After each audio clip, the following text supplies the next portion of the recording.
नमस्कार. चला तर मी कल्पना माझ्या यूट्यूब चॅनल तुम्हा सर्वांचं मनापासून खूप खूप स्वागत आहे. आता ह्या ठिकाणी आपण 1 वाटी डाळवा घेतलेले आहे, जे की नेहमी आपण नाश्त्यासाठी जे डाळवा आणतो तेच डाळवा आहेत.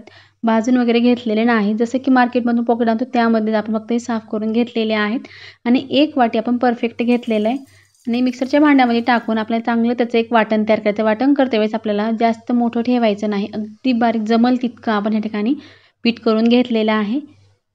आता एक परात घ्यायचं त्या परातीमध्ये जे आपण डाळव्याचं पीठ केलेलं आहे ते टाकून दिलेलं आहे. आता ह्या ठिकाणी तांदळाचं पीठ आहे मी हे अगोदरच काढून ठेवलेलं आहे. तुम्हाला हे कसं काढायचं हे सुद्धा मी तुम्हाला भरपूर व्हिडिओमध्ये सांगितलेलं आहे. आता ज्या वाटीनं आपण डाळवा घेतले त्याच वाटीनं ह्या ठिकाणी 3 वाट्या इतकं तांदळाचं पीठ घ्यायचं. सुरुवातीला मी 1 वाटी घेतले, नंतर दुसऱ्या वाटीमध्ये थोडंसं जास्त पीठ पडलेलं आहे, त्यामुळे तिसऱ्या वाटीमध्ये मी थोडंसं कमी घेणार आहे, पण तुम्ही परफेक्ट घ्या. आता ह्या ठिकाणी तिसरी वाटी जी आहे ती थोडंसं कमी घेतलेलं आहे, पाहू शकता ह्या ठिकाणी. आणि एकूण ह्या ठिकाणी आपलं 3 वाट्या पूर्ण पीठ झालेलं आहे आणि डाळव्याचं 1 वाटी. 1 चमचा इतके आपण जिरे घेतलेले आहेत, 1 चमचा इतकं आपण लाल तिखट टाकलेलं आहे. आता 1 चमचा ओवा टाकलेले आहेत आणि तीळ जे आहे ते मी भरपूर घेतलेले आहेत. तीळ आपल्या आवडीनुसार कमी जास्त घ्यायचे आणि पाव चमचा इतकं मीठ घेतले. लाल तिखट मीठ आपल्या चवीनुसार कमी जास्त करायचे. पाव चमचा हळद टाकून घेतलेली आहे. आता सुरुवातीला मिक्स करून घ्यायचं. ह्या ठिकाणी मी मोहन घेतलेलं नाही. मोहन न घालता सुद्धा आपण चांगला पदार्थ बनवू शकतो. तुम्हाला पुढे लक्षात येईलच. ह्या ठिकाणी मी थोडंसं कोमट पाणी करून घेतलेलं आहे. जसं की जास्त कडकडीत गरमही नाही आणि जास्त थंडही नाही. चांगलं पीठ आपलं मळण्याइतकं आणि पिठाला चांगलं चिकन येईल ह्यासाठी आपण ह्या ठिकाणी पाणी गरम करून घेतलेलं आहे. आता थोडं-थोडं पाणी टाकून आपण ह्या ठिकाणी घट्टसर आपण गोळा तयार करू. जसं की आपण नेहमी पीठ मळतो त्याच पद्धतीचं पीठ आपल्याला ह्या ठिकाणी मळून घ्यायचं आहे. आता आणखीन पाणी टाकून मी मळून घेणार आहे. पाहू शकता अगदी छान रंग आलेला आहे आणि पूर्ण पाणी टाकून आता ह्या ठिकाणी चांगला गोळा तयार करून घेईन. पाणी टाकत-टाकतच आपल्याला पीठ मळून घ्यायचं आहे. एकदम पाणी टाकायचं नाही किंवा आपल्याला जास्त लूजही नाही, जास्त घट्टही नाही. चकलीसाठी नेहमी घट्टसरच पीठ मळून घ्यायचं. जास्त लूज जर पीठ मळून घेतलं तर तेल पिण्याची शक्यता असते. त्यामुळे पीठ मळते वेळेस घट्टच पीठ मळायचं आहे आपल्याला. अगदी असं प्रेस करून आपण चांगलं पीठ मळून घेणार आहोत. पीठ मळते सुद्धा एक काळजी घ्यायची आहे, की ह्या ठिकाणी आपल्याला पीठ चांगलंच मळून घ्यायचं आहे किंवा अलगद हाताने किंवा मोठं-मोठं जर पीठ मळून घेतलं तर चकलीमध्ये हवा भरण्याची शक्यता असते आणि चकली तुटण्याची शक्यता असते. त्यावेळेस आपल्याला हे ट्रिक लक्षात ठेवायचं आहे. आता ह्या ठिकाणी पीठ चांगलं मळून झालेलं आहे. तरीसुद्धा मी तुम्हाला पुढे सांगेनच, की पीठ आपण जेव्हा चकली पात्रात भरतो त्यावेळेससुद्धा आपल्याला आणखीन थोडंसं मळून घ्यायचं आहे आणि त्यावरती बिलकुल क्रॅक राहणार नाहीत याचीसुद्धा आपल्याला काळजी घ्यायची आहे. आता पाहू शकता ह्या ठिकाणी पीठ घेतलेलं आहे. एक आपल्या पात्रामध्ये जितकं पीठ बसेल तितकं पीठ ह्या ठिकाणी मी घेतलेलं आहे आणि पाहू शकता अगदी छान सॉफ्ट पीठ तयार झालेलं आहे. वरती एकही क्रॅक पडलेला नाही. जर क्रॅक पडत असेल तर तुम्ही आणखीन थोडा वेळ मळून घ्या. आणि जेव्हा आपण तांदूळ घेतो दळते वेळेस तेव्हा आपल्याला तांदूळ जुना घ्यायचा नाही, नवा तांदूळ घ्यायचा. जर जुना तांदूळ घेतला तर चकली खूप लवकर तुटते आणि मळताना पण खूप जास्त वेळ लागतो. नव्या तांदळामध्ये खूप चिकनाईपणा असतो त्यामुळे चकली तुटत नाही. आणि जेव्हा आपण राशनचे तांदूळ वापरतो, बहुतेक तर चकल्यांसाठी सर्वच जण राशनचे तांदूळ वापरतात. पण जेव्हा रेशनचेच एकच तांदूळ घेतो त्यामध्ये आपल्याला आणखीन एक म्हणजे इंद्रायणी तांदूळ जर टाकलं तर बिलकुल चकली तुटत नाही. अगदी कुरकुरीत आणि अगदी छान चकली बनून तयार होते. त्यामुळे जुना तांदूळ असेल तर तुम्ही नक्की त्यामध्ये इंद्रायणी तांदूळ थोडासा टाकला तर चालतो. बिलकुल चकली तुटत नाही.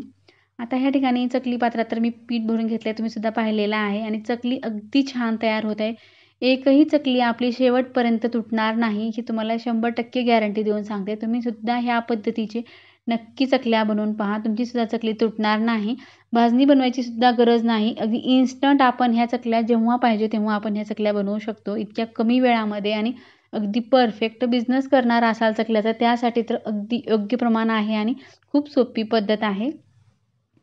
बिझनेस करण्यासाठी एक प्रमाण आपल्याला डाळव्याचं घ्यायचं आणि 3 प्रमाणामध्ये आपण ह्या ठिकाणी तांदळाचं पीठ घेतलेलं आहे. 1/3 आपण ह्या ठिकाणी वापरलेलं आहे पीठ.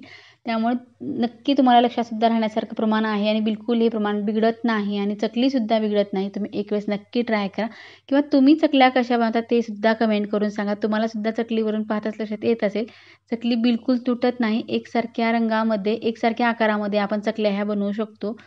आता ह्या ठिकाणी चकल्या तर मी पूर्ण आता अशा पद्धतीने बनवून घेईन. नंतर तुम्हाला तळते वेळेसुद्धा काही खास ट्रिक आणि टिप्स सांगणार आहे. ते सुद्धा तुम्ही नक्की आवर्जून पहा. तर आता सर्व चकल्या ह्या ठिकाणी मी बनवून घेते आणि तळण्यासाठी आपण कढई गॅसवरती ठेवलेली आहे. तेल गरम होत आहे. त्यासाठी आपण 1 घणा इतक्या आपण ह्या ठिकाणी चकल्यासुद्धा टाकून घेणार तयार आहोत आणि नंतर आपल्याला ह्या तळून घ्यायचं आहे. कारण सुरुवातीला मी थोड्याशा चकल्या बनवून ठेवलेल्या आहेत आणि काही पीठ शिल्लक ठेवलेलं आहे. इतक्या चकल्या तळून घेईपर्यंत आपण दुसऱ्या चकल्या बनवून घेणार आहोत. आता ह्या ठिकाणी इतक्या चकल्या तर माझ्या बनवून झालेल्या आहेत. चला तर तळण्यासाठी सुरुवात करूया. चकली बनवते वेळेस आपल्याला कुठल्या साईजमध्ये पाहिजे त्या साईजमध्ये आपण ह्या चकल्या बनवू शकतो. कारण कितीही मोठी जर चकली बनते बिलकुल ही चकली तुटत नाही. हव्या त्या आकारामध्ये आपल्याला ह्या चकल्या बनवता येतात. इतक्या चकल्या बनवून घेतलेल्या आहेत. गॅसवरती आपण कढईसुद्धा ठेवली आहे आणि तेल जे आहे ते चांगलं गरम करून घेतलेलं आहे. तेल जेव्हा आपण तापवतो तेव्हा अगदी कडकडीत गरम करून घ्यायचं आहे आणि जेव्हा चकल्या टाकतो तेव्हा आपल्याला थोडंसं मीडियम करायचं आहे. आता ह्या ठिकाणी तळते वेळेसुद्धा काही टिप्स आपल्याला जाणून घ्यायचे आहे. जेव्हा चकली टाकतो तेव्हा भरपूर असे हे बुडबुडे येतात.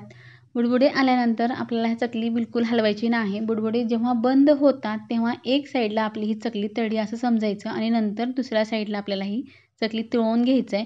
दुसऱ्या साईडला जेव्हा आपण टाकतो तेव्हासुद्धा बुडबुडे एकदम वाढतात आणि जेव्हा हे सुद्धा बुडबुडे कमी होतात तेव्हाच आपल्याला ही चकली बाहेर काढायचं आहे. जर चकली लवकर काढलं तर ती नरम पडू शकते किंवा कुरकुरीत राहत नाही किंवा खुसखुशीत होणार नाही. त्यामुळे तळतेसुद्धा आपल्याला गॅस मिडियम ठेवून चांगलं थोडा वेळ द्यायचा आपल्याला तळण्यासाठी सुद्धा. तर पाहू शकतो ह्या ठिकाणी बुडबुडे पूर्ण बंद झालेले आहेत आणि चकली जी आहे ती चांगली खमंग तळलेली आहे आणि एकाच रंगामध्ये आपल्याला सर्व चकल्या ज्या आहेत त्या तळून घ्यायचं आहे.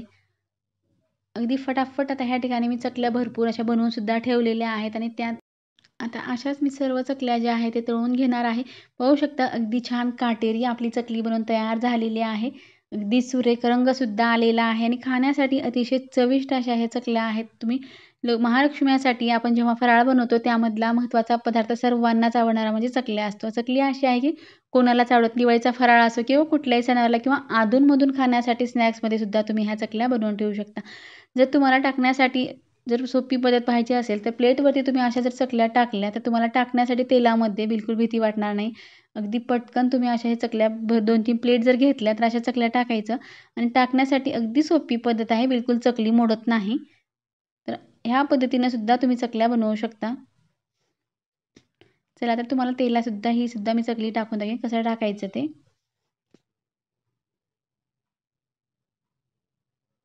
अगदी पटकन आपल्याला हे सगळं ज्यांना भीती वाटते किंवा नवीन आहे त्यांच्यासाठी अगदी छान पद्धत आहे. आणि जे चकल्या नेहमी बनवतात त्यांना बिलकुल भीती वाटत नाही. ते सहज तेलामध्ये टाकू शकतात. चला तर चकल्या सर्व बनवून झाल्या, तळूनसुद्धा झालेल्या आहेत. अगदी पाहताच खाऊ वाटणारी ही चकली आहे. तुम्हाला सुद्धा आवडली असेल.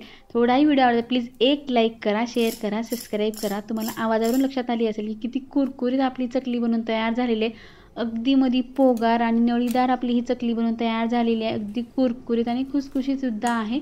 खाण्यासाठी सुद्धा पाहताच तुम्हाला सुद्धा लक्षात येत असेल अगदी छान चकल्या बनवून तयार झालेल्या आहेत.